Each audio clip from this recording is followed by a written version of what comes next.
Clasificación B, bajo supervisión de un adulto.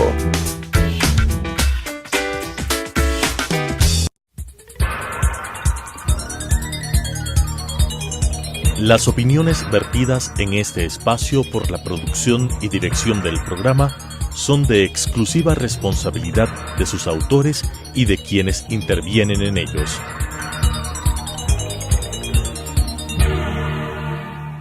Telesucesos Canal 29 presenta Enfoques, pensamiento libre y crítico.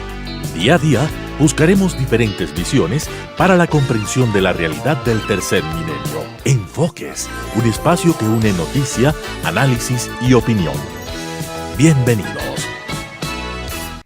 Gracias por estar con nosotros cada semana aquí en Enfoques. El día de hoy tenemos como invitado a César Montúfar, con él vamos a hablar de varios temas. Uno de ellos es su candidatura a la alcaldía de Quito, pero también todo el trabajo que viene haciendo en esta lucha permanente frente a descubrir, destapar, demostrar las problemáticas y la corrupción que vivimos en la década pasada. César, bienvenido a este espacio. ¿Cómo analizar lo que el Ecuador vive? Después entraremos en el tema candidatura y Quito, pero este momento el Ecuador cada día se sorprende frente a algo. El cuento de Fernando Alvarado, la tonelada de cocaína en una base de la Armada y todo aquello que apunta a que por más que ustedes luchen con esto, siguen quedando en la impunidad los mayores problemas. Bueno, muchas gracias, Claudia. Creo que el Ecuador vive en este momento una encrucijada. Y esa encrucijada pasa por el desmontaje o no de toda una estructura, a mi modo de ver, delincuencial, que se fue consolidando, que se construyó y que se consolidó durante la época en que Rafael Correa fue presidente del Ecuador. No podemos olvidar, o debemos partir más bien de la premisa de que la década pasada, la llamada década del correísmo, fue una década en la que el Ecuador gozó con recursos económicos como nunca antes en su historia. Se calcula que más de 300.000 millones de dólares ingresaron al país, es decir, el Ecuador vivió una época de abundancia.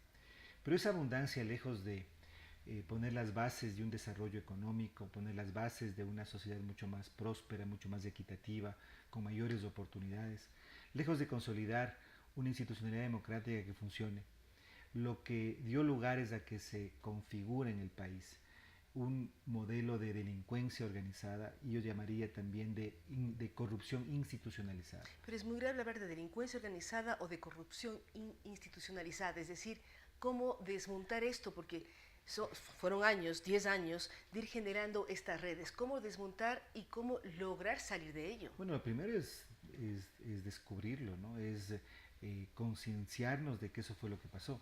Yo precisamente por eso fue que presenté esta denuncia por delincuencia organizada en contra de Rafael Correa y de la cúpula de su gobierno y del Estado ecuatoriano durante la época en que él gobernó.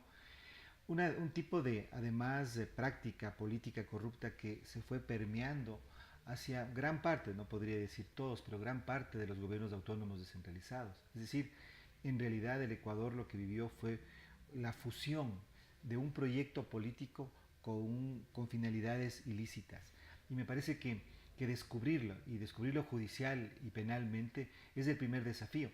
Al tiempo que, digamos, paralelamente, es necesario desmontar esa estructura. Lo que acabamos de vivir no fuera posible, no sería posible que una persona que está investigada y procesada en un caso como Fernando Alvarado pueda fugar de la manera que fugó si es que esa estructura no hubiera también permeado o no estuviera todavía permeando estamentos importantes del Estado ecuatoriano. Y por eso es que me parece a mí que es un desafío, una encrucijada, diría, muy grave que vive el país y que corresponde a todos los ecuatorianos, no solamente a las instituciones, sino también al país en su conjunto, el buscar desmontarla y desde allí recuperar la institucionalidad, recuperar la democracia, recuperar la decencia, podría decir, como la forma de interacción que rige entre los ciudadanos. Recuperar la decencia, ¿cómo llevarlo a una campaña política que está arrancando? Y César Montúfar va a ser candidato por concertación a la alcaldía del Distrito Metropolitano de Quito. Recuperar decencia, recuperar valores éticos, volver a demostrar a la ciudadanía del Distrito Metropolitano, pero de todo el país, la importancia de cuidar los valores, respetar los valores y no salirse como hemos visto. Es que yo creo que es una tarea que suena difícil, pero creo que es muy sencilla. Creo que los ecuatorianos somos, en nuestra gran mayoría, personas decentes, trabajadoras. También tenemos defectos, por supuesto, pero también tenemos valores, virtudes. Y es de esos valores y virtudes desde donde tenemos que reconstruir el país. Y en el campo de la política es, yo digo, sencillo también, es decir, no es un asunto tan simple. El demostrar que es posible cambiar una ciudad, que es posible resolver sus problemas, que son problemas complejos pero que son solucionables, es decir, no son imposibles de encontrar una solución, sin corrupción, sin, sin arbitrariedad, sin autoritarismo, por supuesto tomando decisiones firmes, transformando y cambiando procedimientos, procesos, reformando instituciones, conversando, dialogando, tomando decisiones, pero sin corrupción. Y a mí me parece que eso no es eso no tiene por qué ser una utopía. Eso es lo que generalmente ha ocurrido en el Ecuador y no tiene por qué no ocurrir ahora. Cuando escuchamos esa frase que se ha internalizado en muchos ecuatorianos cuando hablan de campañas electorales o hablan de autoridades o hablan de políticos y dicen hace obra aunque robe, parece que es algo que no podemos aceptar, no podemos dejar como legado a nuestros hijos, no podemos decir que eso es lo que en el país tenemos que esperar de las autoridades y de los políticos. Entonces yo diría, el recuperar la decencia, el trabajar sin corrupción, el cambiar una ciudad, un país, por supuesto, desde los valores, desde los principios, no es algo que debería ser resultar, no es algo tan difícil. Creo que es un problema, yo diría, de voluntad y de decisión política, en el sentido de que, en realidad, el país está ávido de eso, la ciudadanía está ávida de eso, y creo que de lo malo se puede sacar algo bueno, y me parece que desde el correísmo, desde lo que fue la época del correísmo, tenemos que sacar, tiene que surgir con fuerza, y va a surgir con fuerza, una política diferente, una política basada en la decencia, basada en el compromiso, basada en el diálogo, basada en la toma de decisiones. ¿Cómo conseguir esto, César? ¿Cómo hacer que la gente confíe en los políticos? Porque lamentablemente piensan que la política es corrupta, que la política es mentira, que la política no es algo limpio. ¿Cómo volver a restaurar esa confianza del pueblo frente a los políticos y además que la democracia tenga credibilidad como sistema? Bueno, es que lo que pasa es que para eso estamos los políticos. Es decir, si los políticos nos vamos a adaptar, y que quizá esa es una de las cuestiones que yo he tenido como guía en mi vida política, y yo tengo ya décadas de hacer política, si los políticos nos adaptamos a lo que podría resultar, entre comillas, rentable desde la perspectiva electoral solamente, no digo que no hay que tener una estrategia que sea eficiente para ganar elecciones, pero si nos adaptamos a ese tipo de accionar basado en la demagogia, basada en el clientelismo, basado en el que las cosas son así, no pueden cambiar. Sencillamente me parece a mí que el país tampoco va a cambiar. Yo creo en una política de valores, yo creo en una política de principios, yo creo que desde allí es de donde podemos y debemos reconstruir el país, reconstruir el tejido social, reconstruir la política, tanto para lo nacional como para lo seccional, para lo local. Y creo que la ciudadanía está ávida de eso. Me parece que el correísmo saturó algo que no inventó el correísmo. Es decir, la forma de hacer política del correísmo no es que tampoco fue una invención que debería ser patentada por Alianza País. No, yo creo que eso venía desde antes. En ese sentido podríamos decir el correísmo fue como la síntesis y recuperó lo peor de la mala política en el Ecuador. Pero ese es el pasado. Yo creo que en este momento tenemos que partir desde otra perspectiva y eso es lo que nosotros estamos haciendo y yo puedo decirte, Claudia, con absoluta certeza y no con aquello que los políticos, sobre todo cuando ya comenzamos en un proceso electoral, siempre solemos decir, no, nos va bien, estamos creciendo. Yo siento que hay un enorme apoyo a esa propuesta. En el caso mío, la gente me ha visto durante décadas luchar. No, te ha visto luchar a lo largo de años. Uno recuerda desde la época de la Pichicorte hasta las últimas demandas puestas sí. y lo que el correísmo te maltrató. Uno recuerda en Colta que casi les pega, o si les pegaron por intentar ingresar en el Sabatino y dar la otra cara de lo que el país vivía. Y eso la gente reconoce, porque la gente también es generosa y la gente tiene memoria. Y eso es lo que yo creo que en realidad hace de nuestra candidatura una opción absolutamente ganadora. Yo estoy absolutamente seguro, Claudia, de que nuestra opción va a tener todo el respaldo popular para transformar Quito y además que Quito vuelva a ser un referente ¿Cómo modelo lograr? de ¿Qué cambio en plantea el país. César Montúfar para ese volver a Quito el referente que era y que ver. lamentablemente dejó de ser? Te decía algo, mira, las soluciones a los grandes problemas de la ciudad, la basura, la movilidad, la inseguridad, la falta de empleo, la falta de oportunidades, están ahí. Uno puede tener una discusión técnica, los expertos en cada uno de los temas podrán decir, bueno, aquí hay que hacer esto, puede haber un debate técnico, pero las soluciones están allí. Lo que sucede en el municipio de Quito, fundamentalmente, es que el municipio, la administración municipal, está secuestrada por intereses aquí, por intereses politiqueros, en el mal sentido de la política, es secuestrada por intereses particulares, secuestrada por una burocracia que no funciona. Hacia allá queríamos ir. Precisamente Entonces, revista Vistazo ahora compara administración de Quito versus la administración de Guayaquil durante los últimos 20 años, desde Febres Cordero en el caso de Guayaquil y desde Yamil Mawad en el caso de Quito. Y vemos más burocracia y una serie de elementos y qué ocurre entre gasto corriente y gasto de inversión en la ciudad. Cuando no son comparables los dos municipios, porque Quito es la capital del Ecuador y tiene una dinámica diferente, pero estoy de acuerdo en el diagnóstico, pero no son comparables Quito y Guayaquil, porque un asunto, la capital de un país tiene una dinámica diferente, pero no entremos en esa discusión. Entonces decía, las soluciones están ahí. ¿Qué es lo que sucede? Que está el municipio, el alcalde, el consejo municipal, la administración municipal secuestrada por intereses particulares, por intereses politiqueros. ¿Qué es lo que nosotros proponemos? Proponemos algo que está en la Constitución, que es aprobar para Quito un estatuto autonómico. ¿Qué es el estatuto autonómico? Es una constitución, si podríamos decir, para la ciudad. Es absolutamente ilógico, improcedente. Desde que se crearon los distritos metropolitanos deberíamos tener estatuto autonómico y no tenemos. Y no tenemos, que además tiene que ser aprobado por consulta popular. Es decir, que los quiteños, y cuando hablo de quiteños, también estoy hablando de ti, Claudia, que eres cuencana, pero vives en Quito. De quienes vivimos en Quito. Todos los que vivimos en Quito. Quienes sentimos, queremos, vivimos y somos sufrimos la ciudad además. 53% de quiteños no nacieron en Quito. Eso nos da cuenta de que Quito es una ciudad que tiene acentos de todo el país e incluso del extranjero. Pero eso es lo lindo de Quito. Pero bueno, es improcedente, te decía, ilógico que una ciudad tan compleja como Quito, que ya llega casi a los 3 millones de habitantes, se gobierne como un municipio pequeño, como un municipio de 100.000, de 30.000, de 40.000, de 200.000 habitantes. Así no podemos resolver los problemas que tenemos en la ciudad. Entonces es necesario que los quiteños, eso va a ser lo primero que voy a hacer cuando sea alcalde de Quito, es convocar a la ciudadanía, activar el sistema de participación para que en 6 meses tengamos un proyecto de estatuto autonómico, una nueva ley, una constitución para la ciudad, que tiene que ser aprobada en consulta popular. Esa consulta popular nos va a dar el mandato, tanto al alcalde como al consejo, para hacer lo que tenemos que hacer en los siguientes años. ¿Qué es lo que tenemos que hacer? Separar al consejo municipal de la administración. ¿Qué significa esto? Uno de los grandes problemas, no solo desde la época, desde la actual administración, sino desde las administraciones anteriores, ha sido que el alcalde, para tener apoyo en el consejo, entregó a los concejales amplios espacios de la administración, los mercados a uno, las administraciones zonales a otro, el transporte a otro, etcétera, etcétera, etcétera, etcétera. Los concejales tienen que legislar y fiscalizar. Por eso yo digo, los concejales no pueden tener sueldo.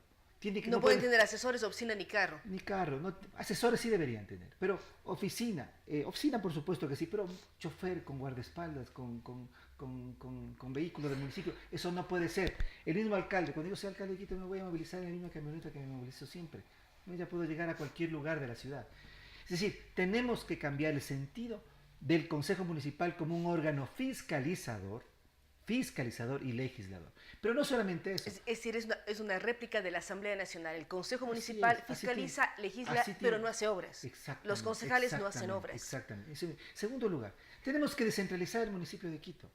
Quito, como son las grandes ciudades, e incluso las grandes ciudades latinoamericanas, no puede ser no se puede gobernar todo Quito, una ciudad de 3 millones de habitantes, solamente desde la Plaza de la Independencia. Las administraciones zonales tienen que ser fortalecidas, tenemos que convertirlas en unas casi mini alcaldías, que estén mucho más cercanas a la gente, que puedan resolver todos los problemas, o gran parte de los problemas, porque están vinculados, articulados al tejido social de Carapungo, de Calderón, de los valles, del sur de Quito, del centro, de las parroquias rurales. Es decir, Quito tiene que ser una ciudad que se maneje descentralizada. Tiene que ser una ciudad que tiene varias ciudades, si cabe la palabra. Esa es quizá una de las bellezas y riquezas de Quito. Y en tercer lugar, tenemos que modificar y cambiar radicalmente los modelos de gestión. Está demostrado, porque lo sufrimos los quiteños, que por ejemplo, temas como la basura no puede resolverse únicamente con un esquema público. Hay que fortalecer, por supuesto, a la empresa pública, a EMASEO, pero también tenemos que entrar en alianzas público-privadas, permitir a la empresa privada que también pueda participar en parte del proceso de manejo de los residuos sólidos, incorporar incluso también a la economía popular y solidaria con los recicladores de base, es decir, tiene que haber un modelo distinto de gestión. Esos tres elementos, además de aprobar una nueva estructura municipal a través del voto popular, es lo que tenemos que hacer los quiteños para comenzar. Para Ahora, que pueda César haber dice, las soluciones están allí. El dolor de cabeza de todos quienes vivimos en Quito es el transporte. Nunca sabemos los tiempos, los líos que encontremos cuando nos movemos de la casa a la oficina o con cualquier tema. El tema movilidad es el más grave y el que más lo sufrimos diariamente. ¿Qué soluciones están? ¿Qué pasa con metro? ¿Qué pasa con construcción del metro? Mira, ¿Cómo articular un proceso y además mejorar seguridad ciudadana? Porque si el metro están los alimentadores, digamos que vivimos un escenario ideal, funciona perfectamente. ¿Cómo generar confianza para que todos tomemos transporte público sin miedo a que nos maltraten o nos roben? Mira, Quito va a inaugurar su metro y vamos a investigar y vamos a hacer todos los cuestionamientos y las acciones legales que haya que hacer para que el tema de la contratación del metro quede absolutamente claro. Pero el metro ya está ahí, va a ser inaugurado a finales del próximo año, va a entrar en operación posiblemente a principios del año 2020. Ese es un cambio profundo de la ciudad. Eso implica que en Quito tenemos que construir, que reconstruir, es uno de los principales desafíos del próximo alcalde, un sistema integrado de transporte, transformar absolutamente el sistema de transporte en la ciudad, precisamente para privilegiar el transporte público dentro de pocos años, para todos los quiteños. Es un desafío que tenemos. Para todos los quiteños, el transportarnos en transporte público tiene que ser la forma en que todos busquemos resolver nuestros problemas de movilidad, lo que implica que vamos a pasar de una cultura basada en el vehículo particular al transporte público. Es un cambio muy importante para una ciudad que ya no es un pueblito, que es una metrópoli. Crear este sistema integrado de transporte implica articular todo lo que es el transporte norte-sur, ¿no es cierto?, que tiene que ser los grandes corredores, que tienen que repotenciarse, tienen que invertirse en eso, tenemos que mejorar el sistema de trolebús, el sistema de los grandes corredores que van de norte a sur, y articular al transporte convencional, a las cooperativas, a las hoy cooperativas de buses, a lo que será el servicio Oriente-Occidente. Aquí hay una cosa muy importante. Nosotros planteamos que este modelo de organización de transporte convencional, el de hoy cooperativas, tiene que modernizarse. Tienen que ser empresas, porque proveen un servicio que ya desborda lo que es este tipo de organización tradicional que es el de las cooperativas. Pero más que eso, además, tenemos que modernizar, tecnologizar todo el sistema de transporte. Tenemos que asegurar que todas las rutas tengan dispositivos electrónicos que nos permitan controlar las frecuencias, controlar las velocidades. Además que los usuarios sepamos a qué horas pasa una unidad cerca de la parada más cercana. Y eso es posible porque, como te decía, las soluciones tecnológicas existen. Lo que falta es la decisión política y la capacidad política para poder ejecutarlas. Y por último, y esto es un asunto muy importante, tenemos que pensar en la participación y en el cambio de cultura de la gente, porque los quiteños tenemos que disciplinarnos, tenemos que respetar las paradas, tenemos, por supuesto, sabiendo a qué horas va a pasar la unidad, sea el transporte convencional o del transporte público. Es decir, el transporte, el sistema integrado de movilidad tiene que transformar la ciudad, pero no solamente eso, tenemos que repotenciar lo que será, por ejemplo, la llegada de un trolebús o de tal vez un tren rápido, eso con el aporte de la empresa privada a través de concesiones. Y también ver qué pasa con las ciudades satélites, qué pasa con trenes y transporte de cercanía. Exactamente. Entonces, eso implica ampliar las redes de transporte público hacia los valles, implica conectar Carapún y Calderón igualmente, y la ecuatoriana Guamaní al sur, es decir, un nuevo sistema de transporte que va a transformar completamente la ciudad. Y además un tema fundamental, y eso es algo que debería resolver la actual administración, que es el valor, el precio. Quito tiene una tarifa que que ha estado represada durante 13 años, ¿no? En 13 años no ha sido revisada. Los quiteños tenemos que tener un valor que represente verdaderamente una tarifa equitativa. Yo creo que el subsidio tiene que ir directo al usuario, no a los transportistas, y que tendrá que representar y que ayudar a que los quiteños podamos movilizar. Yo planteo un tema en que por 90 minutos, por ejemplo, cuando tú ya entras al sistema integrado de transporte, tengas que pagar una tarifa posiblemente de 45 centavos. Es decir, y eso incrementa la tarifa, pero mejorar el servicio. Mira, Nadie en va a este negarse momento, a hacer eso. alguien que, por ejemplo, vive, por ejemplo, en la Rol 2 y trabaja, por decir, en el centro histórico de Quito, tiene que tomar 2 o 3 buses y se demora tal vez 1 hora y media en llegar desde su hogar a su lugar de trabajo. Y por supuesto, si toma 2 o 3 buses, está pagando 50, 75 centavos. Lo que tenemos que determinar es una tarifa diferenciada para que si alguien toma entra al sistema en la Rol 2 y termina en el centro histórico, pague una tarifa unificada de 45 centavos aproximadamente. Tiene que haber entonces un cambio total, tiene que haber además una nueva cultura. Los quiteños tenemos que disciplinarnos y tiene que haber un municipio eficiente, un municipio que trabaje en función de las necesidades de la ciudadanía, con liderazgo, con transparencia, con diálogo, con autoridad. Todo esto que hablamos, liderazgo, transparencia, diálogo y generar soluciones. ¿Cómo están planteando un plan de trabajo para el municipio de Quito?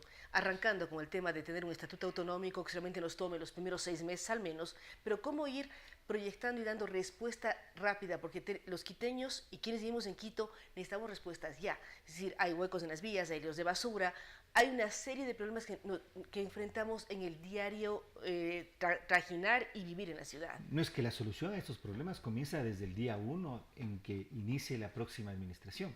El tema del transporte, mira, el municipio va a tener, la nueva administración va a tener 6-7 meses desde que se inaugura hasta el momento en que ya entra en operación el metro, entonces es inmediato. El tema de la basura no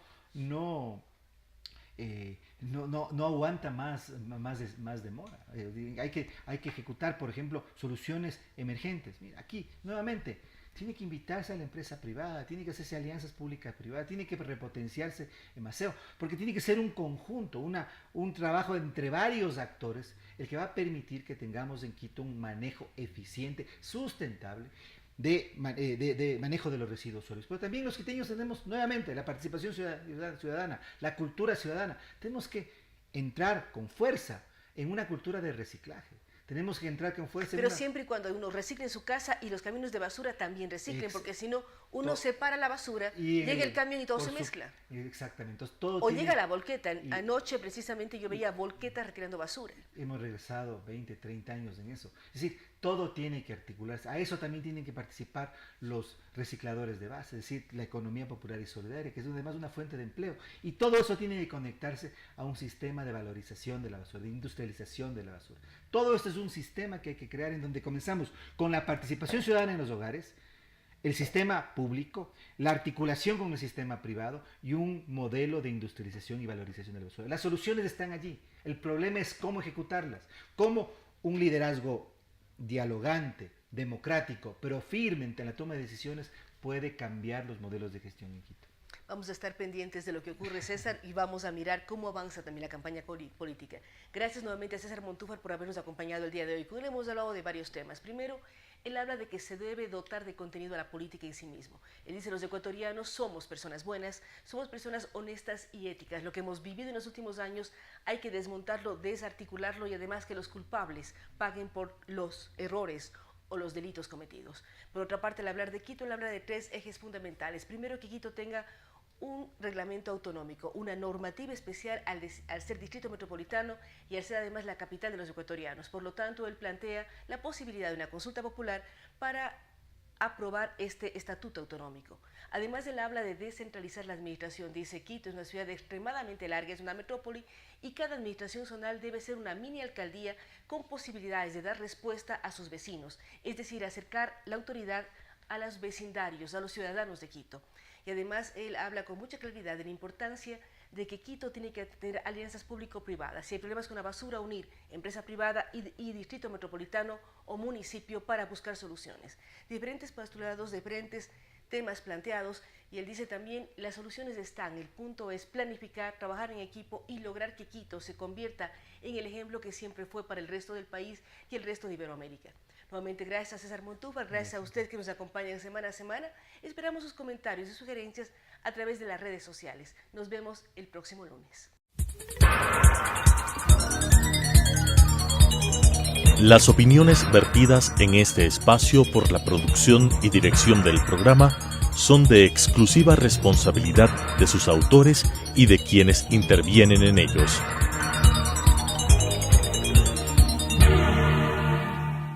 Telesucesos Canal 29 presentó Enfoques, pensamiento libre y crítico. Día a día buscaremos diferentes visiones para la comprensión de la realidad del tercer milenio. Enfoques, un espacio que une noticia, análisis y opinión.